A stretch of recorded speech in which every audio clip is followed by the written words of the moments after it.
Actually, one story I have is I built a company called Food Cycle. This was when I was in high school. I spent about a year working on this. This was an app that tries to reduce food waste. So, for example, I'm from Boston, and in Boston, there's a chain called Dunkin' Donuts. They throw away a lot of the food at the end of the day that they don't sell. So anything that doesn't get sold, it gets wasted. And there's 40 million people, even in the US, that are hungry every day. So I wanted to try to reduce food waste and try to feed people that are hungry too. So we built a system that manages the inventory in these stores. And when it gets close to the end of the day, they'll say, okay, hey, we have some food available. It'll be priced at a discount. You can come get it.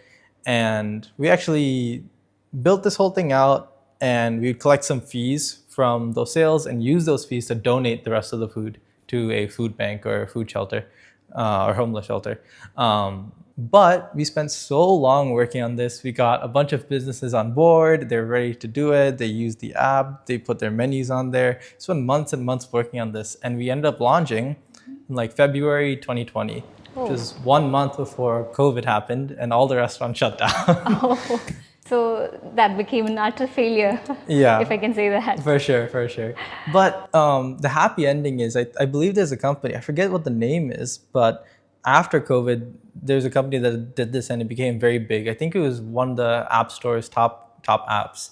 So I'm glad that someone went with the idea and executed on it really well. All right. But I've done this many times. Okay, so how was the response in total, apart from the catastrophe because of the COVID? How about the response of that venture that you did for the? Yeah, I actually had a team. I worked on it with 4 other people.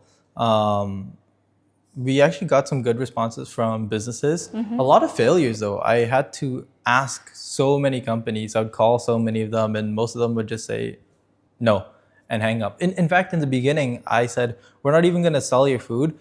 What we're going to do is we're going to have an app and we're just going to give you free promotion. And even then, most people said no. So it was very hard. And it taught me a lot about just how much you have to try to convince people and face rejection.